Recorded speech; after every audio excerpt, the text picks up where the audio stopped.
26,000 शिक्षकों की नियुक्ति को लेकर के विज्ञापन आ चुका है और उस विज्ञापन में सीटेट के अभ्यर्थियों को जगह नहीं मिली है, जिसको लेकर के अब सीटेट के अभ्यर्थी अपनी आवाज़ को बुलंद कर रहे हैं। हम सीधे स्पष्ट रूप से तस्वीरों के माध्यम से हम आपको दिखाएंगे कि यहाँ पर तमाम सीटेट अभ्यर्थी जो हैं वो यहाँ पर पहुँचे हुए हैं और हम लोग सीधे इनसे जुड़ेंगे कि आखिर अब किस तरीके से ये लोग अपनी आवाज़ को बुलंद करेंगे, क्योंकि पिछले कई महीनों से आप देख रहे होंगे कि ये अपनी आवाज़ को बुलंद कर रहे हैं, चाहे आंदोलन के माध्यम से हो, चाहे मुख्यमंत्री से मुलाकात करने को लेकर के हो, तमाम चीज़ों को लेकर के।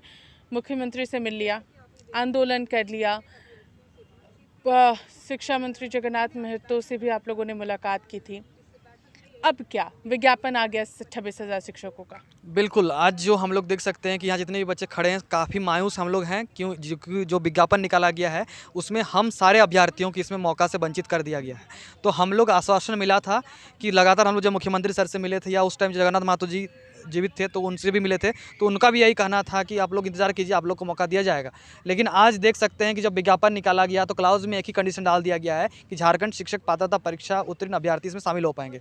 लेकिन विडंबना यही है कि राज्य गठन के बाद मात्र 2 ही बार जेट का परीक्षा हुआ है और 2016 के बाद 2013 और 2016 में जेट की परीक्षा होने के बाद दोबारा 2016 के बाद 7 वर्षों में विगत जो है जेट की परीक्षा हुई ही नहीं है। तो ऐसे में आप ही बताइए कि यहाँ के मूलवासी बच्चे जो राज्य के ही हैं उनको शिक्षक बनने का मौका कैसे मिलेगा। और इनकी संख्या लगभग हम लोग जितने अभ्यर्थी हैं वो 4 से 5 लाख अभ्यर्थी हैं जो इस परीक्षा से फिर वंचित हो जाएंगे। हम लोगों ने 2 से 2.5 लाख रुपया दे करके जो है टेट का आपका जो मतलब BEd DLEd का जो ट्रेनिंग होता है उसको कंप्लीट किए हुए हैं। और इसमें अगर बहुपरिचित जो बहाली इसमें अगर मौका नहीं मिलेगा तो हम लोग निश्चित ही आज जो है हम लोग बहुत असहाय महसूस कर रहे हैं। हमें उम्मीद था कि सरकार इस पर जब विज्ञापन निकालेगी तो हम जितने अभ्यर्थी हैं, खास करके अगर सरकार सक्षम नहीं है जेट लेने में, तो सीटेट उत्तीर्ण अभ्यर्थियों को इसमें शामिल करते हुए उनको भी मुख्य परीक्षा में बैठने देने का मौका देती और वो उनकी अगर योग्यता होता तो मुख्य परीक्षा में बैठ करके उनको साबित करते। मुख्यमंत्री लगातार योग्यता की बात कर रहे हैं, एक अच्छे शिक्षक की बात कर रहे हैं, तो क्या लग रहा है ये 26,000 जो शिक्षकों की बहाली हो रही है, क्या उसमें योग्य शिक्षक नहीं मिलेंगे सरकार को?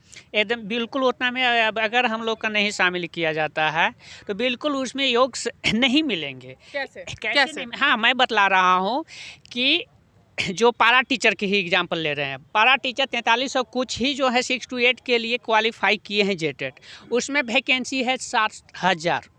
तो आप मतलब एक सीट पर आधा स्टूडेंट को खोज रहे हैं। दूसरा कोई भी कंपटीशन है झाड़ू मारने का है तो उसमें भी एक सीट पर 200 लड़का लड़ रहा है। वहाँ का क्वालिटी देखिए झाड़ू मारने वाला के लिए, और आप ये जो टीचर का बुला रहे हैं उसमें देखिए कि एक सीट पर आधा पुर रहा है, मतलब आधा कैंडिडेट है। पहला चीज़ हो गया, आपके पास कब के ना कब के जेटेट पास हैं। पहले जेटेट का मतलब यहाँ वैलिड था या कहीं भी था 4 साल के था, 4 साल का था कि 4 साल के बाद ऑटोमेटिक वो इनवैलिड हो जाएगा, उसको आप बढ़ा दिए, कोई दिक्कत नहीं है। आप दूसरा बार जेटेट लिए नहीं हैं, सीटेट को वैलिड कर नहीं रहे हैं। हम लोग जो सीटेट वाले हैं बिहार हमारा पहचान ले रहा है, बिहार में भी हम जाके भर रहे हैं और भर सकते हैं, लेकिन यहाँ नहीं भर सकते हैं यहाँ के टीचर में। क्यों? क्योंकि हमारी गलती हुई है कि हम झारखंड में जन्म लिए हैं और हेमंत सरकार को सुने हैं, हेमंत सोरेन के जैसा मंत्री बना दिए हैं। यही हमारी मतलब सबसे बड़ा पाप कहिए, जो भी कहिए, हमारी यही अति है। और दूसरी बात है कि हर कोई मतलब ये बोल रहे हैं कि सिलेबस को है, सिलेबस जो है कि सिलेबस मतलब पता नहीं कि वहाँ कोई मतलब पढ़े लिखे इंसान बनाए हैं या फिर कोई भी मतलब नशा में हो के उसको सिलेबस को बढ़ा दिया गया। आपको मैं एक मतलब दिखाना चाह रहा हूँ सिलेबस क्या है, लाइएगा सर। तो आप ये देख सकते हैं कुछ तस्वीरें, ये हम लोगों को दिखा रहे हैं, सिलेबस दिखा रहे हैं। सिलेबस में मुख्य रूप से ही कहना है कि जो है 9 घंटे की जो है परीक्षा का सिलेबस बना दिया गया है 6 to 8 क्लास के लिए। 4 पेपर होगा और टोटल 9 घंटे की परीक्षा होगी, और अगर गैप दे दिएगा बीच में, परीक्षा के बीच में आधे 1 घंटे का, तो ये 12-13 घंटे हो जाएगा। तो बताइए एक दिन में जो मजदूरी होता है वो 2-8 घंटे ज़्यादा नहीं होता है, और 13 घंटे का एग्जाम एक दिन में कैसे लेंगे। और सिलेबस जो है वो PGT TGT और जो होता है उस लेवल का बना दिया गया है। पहले था कि जो प्राइमरी टीचर्स पर अलग सिलेबस था। और बताइए कि जो सैलरी है वो 4200 ग्रेड पे से घटा करके जो कलर का सैलरी होता है 2400-2800 आधा कर दिया गया है, और जो 3 गुना सिलेबस को बढ़ा दिया गया है। तो एक और सिलेबस को जो है हम लोग बढ़ा दिया गया है और सैलरी को घटा दिया गया है। इतना तो UPSC भी जो 2 पेपर लेती है मात्र 2-2 घंटे को 4 घंटे में ख़त्म हो जाता है। आप बताइए यहाँ एक बच्चा परीक्षा दे रहा होगा 9-9 घंटे का। कहीं ऐसा नहीं है, पूरा भारत में आप खोज लीजिए ऐसा शिक्षक जो परीक्षा जो होता है मुख्य परीक्षा कहीं नहीं होता है, ऐसा सिलेबस कहीं नहीं मिलेगा आपको। आगे क्या करने वाले हैं, क्या रणनीति रहने वाली है, अब क्या होगा? देखिए, इसी को लेकर के आज हम लोग का सामूहिक चिंतन था। हम लोग रणनीति तैयार कर रहे हैं, आगे हम लोग को क्या क्या करना चाहिए, नहीं करना चाहिए, इसी को लगातार हम लोग प्रयास कर रहे हैं। और हमारा एक मामला झारखंडी सीटेड उतनी अभ्यर्थी संघ के माध्यम से हम लोग जो है एक जनहित याचिका जो है PIL माननीय उच्च न्यायालय में हम लोग फाइल किए हुए हैं, जिसकी सुनवाई 25 तारीख को होनी थी। और उससे पहले ही आनंद फानंद में सरकार ने जो है विज्ञापन को जो है ला दिया है। और आपको बताना चाहूँगा कि जो हम लोग का अभी जो है सरकार जो विज्ञापन लाई है, उसमें काफ़ी भूल है, काफ़ी जो है त्रुटि है।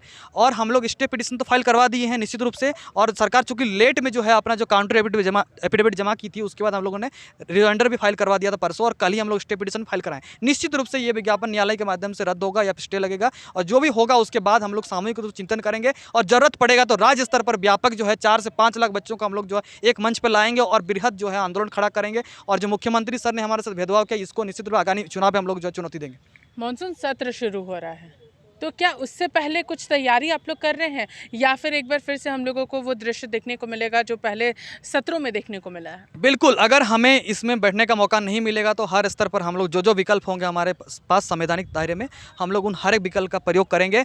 और ज़रूरत पड़ेगा तो हम लोग विधानसभा भी जाएंगे, ज़रूरत पड़ेगा तो हम लोग जहाँ जहाँ हमारे पास मंच वहाँ जाएंगे और जा करके अपनी बातों को वहाँ पर रखेंगे। और विधानसभा में हम लोग लगातार पिछले बार भी मुद्दा उठाने के लिए हम लोग झारखंडी सीट उत्तीर्ण अभ्यर्थी संघ की ओर से मैंने लगवाया था। और अभी भी हम लोग का जो जनहित याचिका हम लोग का उसका वेट कर रहे हैं। जैसे ही उसका सुनवाई खत्म होगा उसके बाद व्यापक रणनीति बनाएंगे हम लोग। तो ये जो सुनवाई होगी अगर आप लोगों के हक में आती है तो वो अलग चीज़ है, लेकिन अगर ये आपके हक में नहीं आती है तो क्या आप मानसून सत्र में विधानसभा का घेराव करने की तैयारी करेंगे तमाम सीटें अभ्यर्थी? हाँ बिल्कुल बिल्कुल, हम लोग इस पर निश्चित रूप से अगर मौका नहीं मिला तो मैं तो बार बार कह रहा हूँ कि बृहत राज्य स्तर पर जो 4 लाख 5 लाख बच्चे से वंचित हो रहे हैं, सबको एक मंच पर लाएंगे, सबको एक साथ जोड़ेंगे और बृहत आंदोलन भी खड़ा करेंगे। और साथ ही साथ कानूनी विकल्प जो होंगे हमारे पास, अगर मान लीजिए यहाँ से न्याय नहीं मिलता तो हम लोग उच्च सर्वोत्तम न्यायालय जो सुप्रीम कोर्ट कहते हैं जहाँ, वहाँ तक भी जाएंगे और हम लोग निश्चित रूप से इस केस को अंतिम सांस तक लड़ेंगे। तो 26,000 शिक्षकों की बहाली को लेकर के लगातार सवाल खड़े होने लगे हैं, और जिस तरीके से लगातार तमाम जो नियुक्ति प्रक्रिया है वो शुरू से ही कोर्ट जाती है, उसके बाद ही उस पर कुछ निर्णय आता है सरकार की ओर से भी। तो एक बार फिर से सीटेट के अभ्यर्थियों की ओर से एक बड़ा आगाज़ यहाँ पर किया गया। अगर 25 तारीख को न्यायालय से अगर इन लोगों के हक में फैसला नहीं आता है तो ये लोग मानसून सत्र में विधानसभा का घेराव भी कर सकते हैं। तो ये एक बड़ा ऐलान जो है वो ज़रूर अभ्यर्थियों के द्वारा यहाँ पर किया जा रहा है। फिलहाल हमारे साथ इतना ही। सहयोगी विशाल के साथ मैं पूजा, लाइव इंडिया, रांची।